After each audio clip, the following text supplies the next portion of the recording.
Hello and welcome to A Little Crafting. My name is Annie and this is a podcast where I talk about all sorts of things that I've been making, mostly consisting of knitting but also weaving, dyeing, sewing and now spinning as well. Today is the 22nd of May, it's a Sunday and it's a lovely sunny day. But I'm going to take a little bit of a segue from my regular podcast today because I have pretty much been doing very little knitting over the last couple of weeks, but I have been doing a few other things. And yeah, I thought I'd talk first of all about the spinning that I've been learning after last weekend's lesson. I'm not wearing any knitwear today as well because it's boiling hot and I'm ready for my climbing session later on. But if you want to find me on social media, I am a_little_crafting on Instagram and Ankiwoo on Ravelry, and I'll pop that at the bottom of the screen so that you can see that as well. A warm welcome to anyone who is a first-time viewer of this episode. It may be better for you to go and find some of my other episodes to see what the regular format is because this will be an unusual one. But welcome and I hope you enjoy the content. And welcome back to anyone else who is a consistent viewer. It's lovely to have you here watching my channel.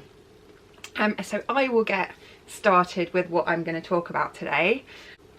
So last Saturday I did a spinning course, and the reason for that is that I have inherited my grandmother's spinning wheel, and it's one she brought back from New Zealand. It's called an EasyCraft wheel, and my father reckons it's more of a touristy kind of gimmick rather than a proper spinning wheel that works well, but it does spin, I've realised now.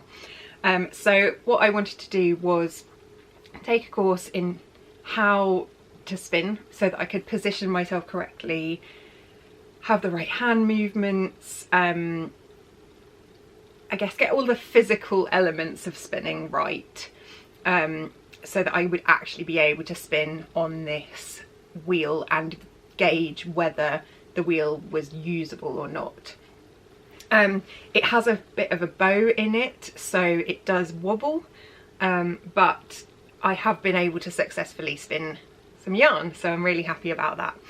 But I'll go over the class first. So I took a class at GillianGladrag, which is the yarn emporium in Dorking, and they were originally in the centre of Dorking and then moved out to basically be on a farm, which I think is a lovely location for a yarn and kind of craft studio, and shop as well, so you can just go and buy yarn or fabric or all sorts of things there as well.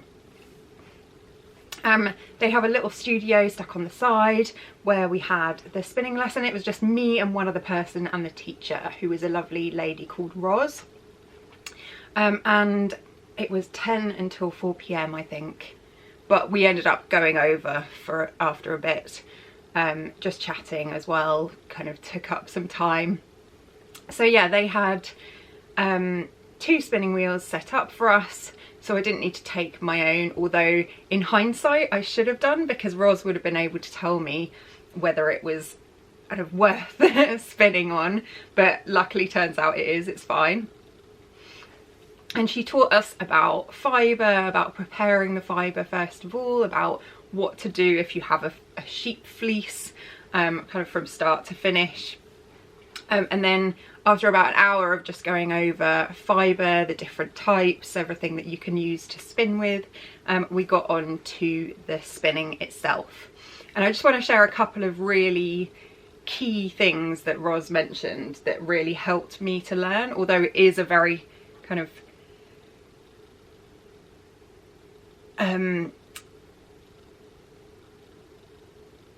weird sort of mix of things to remember when you're spinning, because you're pedaling and also trying to manipulate the yarn at the same time, or the fibre at the same time.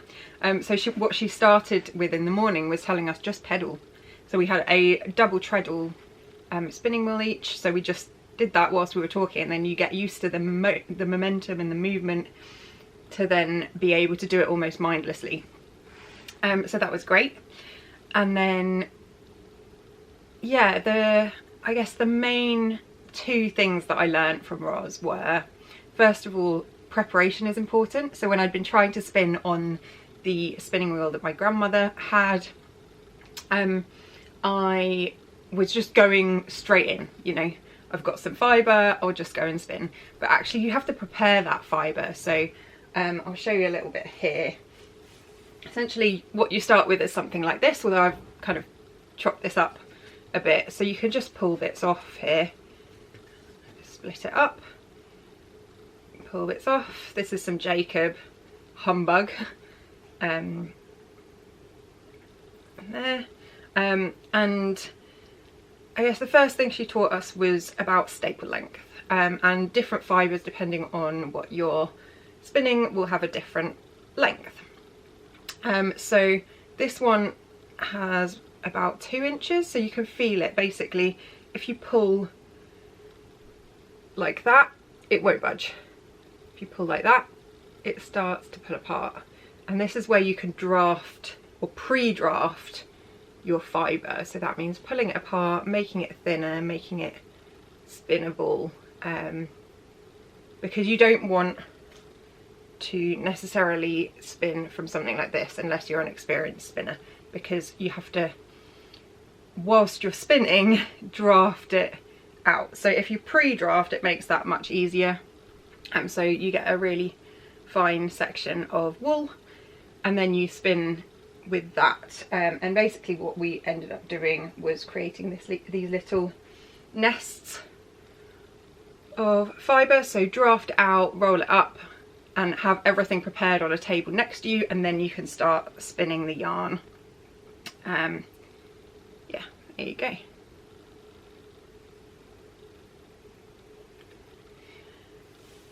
So yeah, the preparation I hadn't really anticipated being that important, because I had seen people spinning straight from basically a top that they'd bought, a fibre top.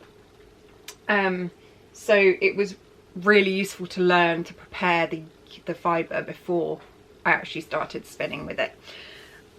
The second thing that I learned, which was probably the most significant, was the kind of movement of your hands. So when you're spinning, Roz taught us a mantra basically, where you say hold forward, pull back, hold forward, pull back. And if we said that in our heads constantly, then you get a consistent movement that you're doing. And by the end of it, I was doing pretty well. So we spun some yarn, and we created 2 bobbins, and then we plied them together to make a 2-ply yarn. We were doing short draw rather than long draw. So short draw is where you're close up, long draw is where you're kind of behind and you do it a bit. It's a bit of a different technique, which I would like to learn at some point, but I'll get used to this one first. And I'll show you what I ended up with. So I spun this beauty. So it is a bit thick and thin. Obviously this is my first skein of yarn, so I wasn't expecting it to be great, but we were able to pick out some fibre from the shop, and this one has a bit of sparkle in it. It's got silk and merino, I think, as well. And yeah, I'm really happy with how this turned out. It is quite thick and thin, but I can see that there are some bits in here, like this section. Let's see if it focuses.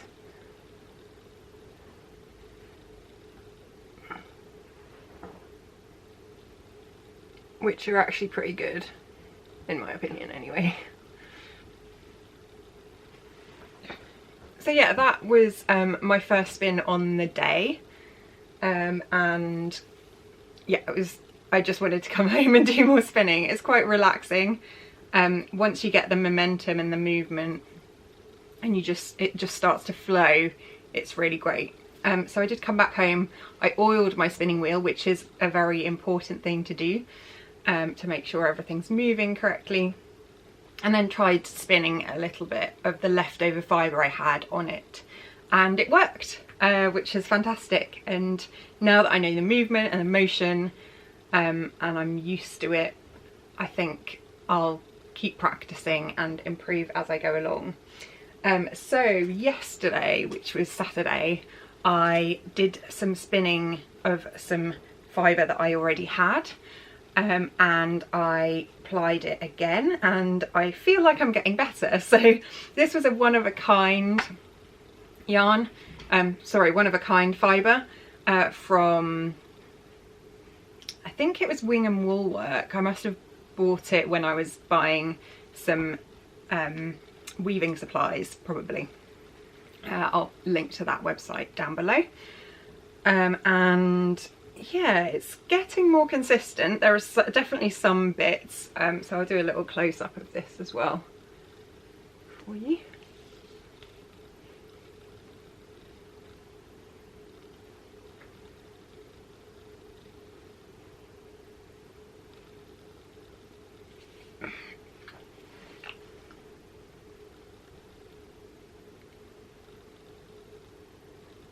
There you go. Yeah, these are some autumnal colours, really nice. Yeah, you can see my strands are much thinner, which is good. And yeah, this is a niddy noddy, so this is what you use to take the skein off the bobbin. One thing I've realised with my grandmother's spinning wheel is that it has quite small bobbins, so I have to do 100 grams over 2, which means I do only get 50 gram skeins of each. So this is actually split and knotted together. Yeah, and there are sections definitely where I've got thicker bits, or where I haven't spun it enough, but there are some pretty consistent sections as well, which I'm really happy with. So I don't know if you can see that. Yeah, there you go. Yeah, so that's pretty consistent all along, I think.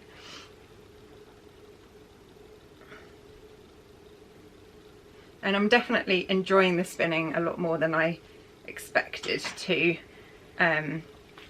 I think it's another become a bit of an addiction the last week, but I'll show you a bit more of what I've been doing in a second as well.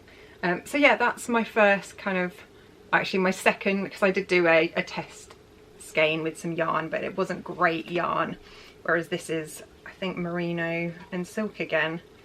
I'm not really 100% sure. They don't always put on the label what this fibre is. But what I'll probably do is either weave with this or make it into something like a hat. As you know, I'm good with hats. So with that, I will pop a little video of me spinning both in my class and also in my house with my grandmother's spinning wheel here, and give you a bit of a tour of the spinning wheel as well. So I'll film that later on and add it in.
And then I thought I would share with you what I bought in terms of spinning equipment stuff next up.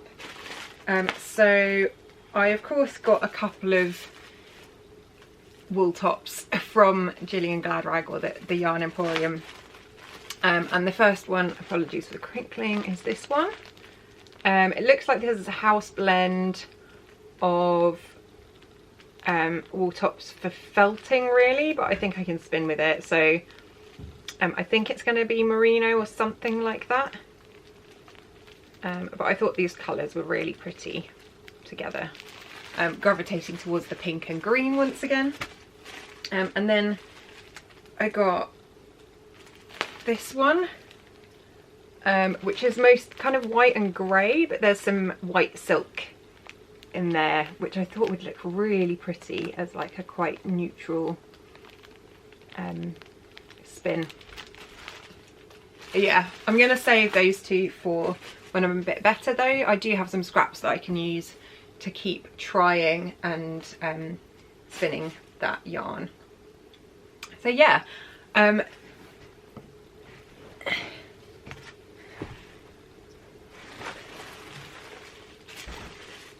the other things I got were a couple of books, and I ordered these secondhand online.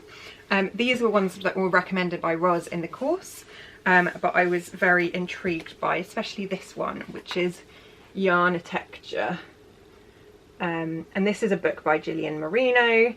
It's really for knitters who want to spin for their knitting, rather than weaving or anything like that. But I thought it was a really fascinating book, and I've already started reading it. I'm on page 20, so I was sitting in bed last night reading that. And yeah, it's interesting so far. It's got some patterns at the back, which is really useful because I don't really know what to do with my hand span, I suppose, to begin with, especially when it's kind of bumpy and thick and thin and everything. But yeah, it's got lots of swatches of fabrics, so you can see how things knit up, and obviously some techniques and explanations of how to ply in different ways. So Roz was showing us a little bit of chain plying, but I'd completely forgotten by the time I actually started plying on my wheel yesterday. So I'm gonna have to have a read again and figure it out. And then it's got different textures and how they look, how to sample, how to create a balanced yarn rather than an over twisted yarn, and yeah, it's it looks like a good book in general with some lovely helpful pictures. So this one, for example, all of the plied yarn looks really pretty. Okay.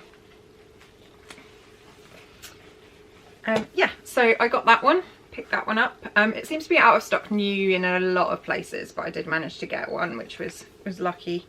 And it's published by story.com.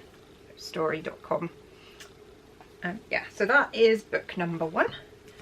And then the other one I bought is the Spinner's Book of Yarn Designs, again secondhand. It's by Sarah Anderson, and this has a lot of different techniques for different kind of types of yarn that you then want to use. So it goes through different things and how to create them. So textured cable yarns, for example, classic cable yarns, spinning boucle, gimp yarn,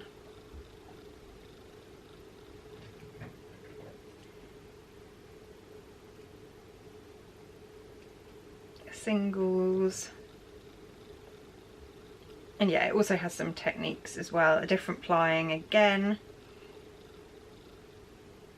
and some tips on getting the amount of twist you want.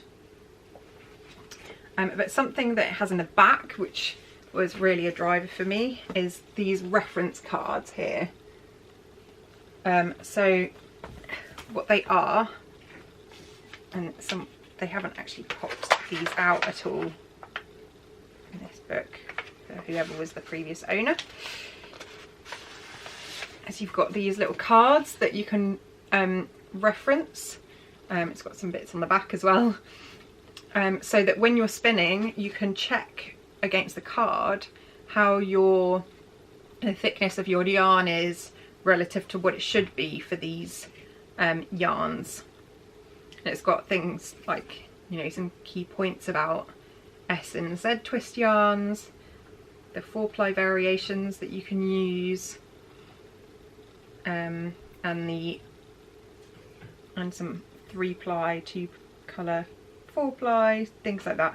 So yeah, lots of little reference cards that should be really helpful for me when I'm trying to spin something intentionally, because that, I think, will be the test, is when I go, right, I want to spin something for this. I want to spin specifically a 4-ply or fingering weight yarn, or I want to spin something for cables, so I want a 3-ply, and actually figuring out what I need to do for that. This will be super helpful in helping me to achieve those goals.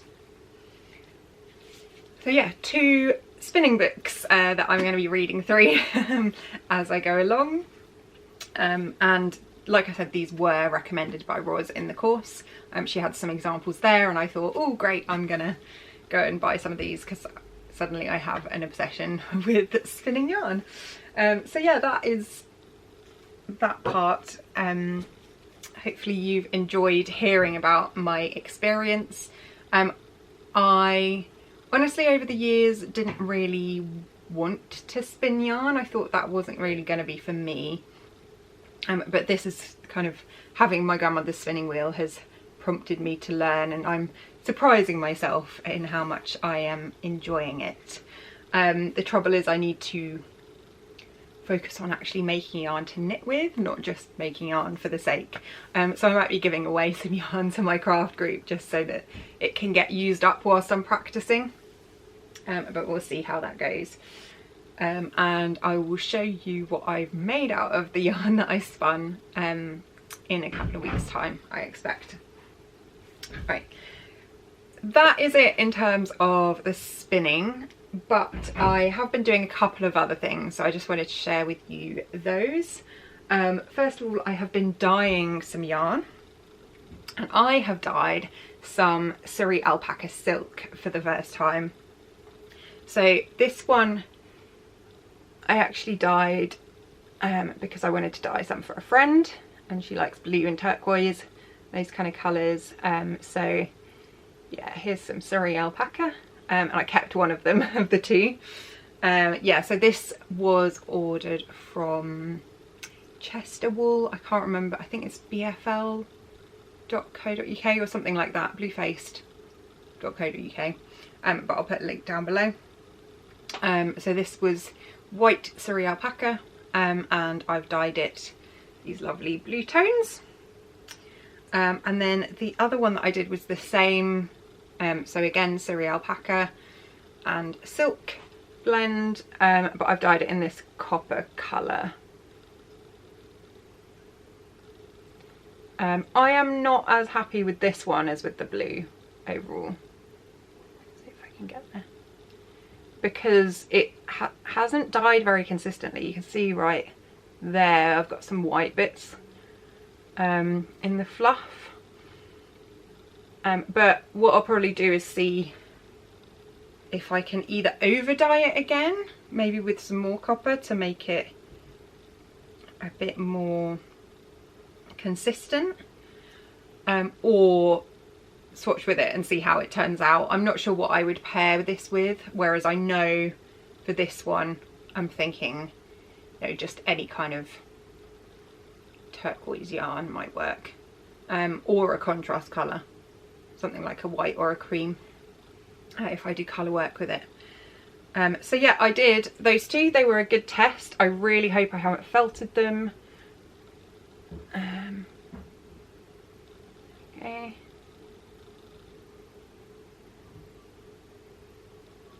But yeah, happy with this one especially. And yeah, I'll knit with them at some point in the future. I also chucked in some organic non-superwash merino yarn. This one's DK, but this is the same dye lot as this, so you can see how well the silk alpaca takes up the colour compared to something that's non-superwash.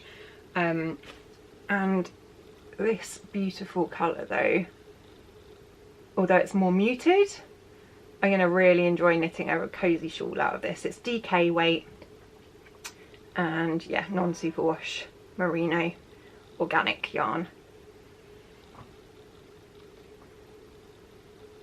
Yeah, happy with those ones. And then the last thing I wanted to quickly talk about is some knit related acquisitions. So first of all, I ordered Liner magazine, the latest issue, because I have to have all of them in my collection. I do need to sit down and go through them and mark off some patterns to actually knit and get on with. But I do love these. They are quite pricey, but they're more like books rather than magazines in general. So this is issue 14, and it's the summer issue, so lots of light patterns, so things like the shawl on the front. And I haven't actually had a flick through yet, although that cardigan looks fab. Here you go, the photography in this is amazing. It's almost more like a coffee table book than anything else. Oh, that top looks cute as well. Yeah, I don't normally like lace, but this is pretty nice. It's the Florencia t-shirt kind of top, which would be lovely for the summer. And then there's lots of features and things to read.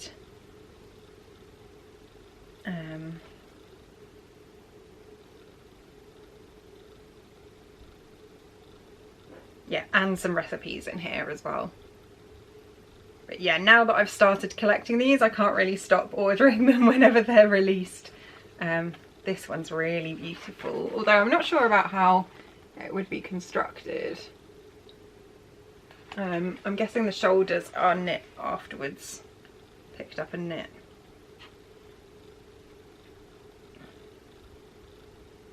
That looks nice as well. Little jacket type thing. That would be quite good for work, to be honest. So yeah, I have that now, so I'll add it to my bookcase. And then I did also order some yarn, because I was ordering the book already, so just in my hand woven bag. I have ordered some Kremke Soul Wool, and this is Reborn wool recycled. So it's been made from 100% post-garment recycled textiles, which I thought was great. This is an Aran weight, I think. Yeah, I think it's an Aran weight because I have planned it for a specific project. I don't know if you'll be able to see, but you've got lovely little specks. So it's mainly navy blue, then you've got little specks of red and other colours from the recycling process. And with these I'm going to pair these 5 skeins with some alpaca silk, which I will need to order still because I don't have it. And I'm going to knit the Weekend Slipover V-neck by Petite knit, which I will pop a picture of just here so you can see what it looks like. I honestly really feel like knitting sleeveless slipover type things at the moment, and yet I haven't cast anything on. I'm still aware that I have a lot of projects on the needles, so I feel like I'm almost holding myself back from going crazy, but then that just means that I end up not knitting at all because I don't really feel like knitting on the things that I've got prepared. So I think next weekend or the week after I am probably going to do a video on my whips and all works in progress, and figure out what I want to continue with, what I want to put into hibernation or possibly frog.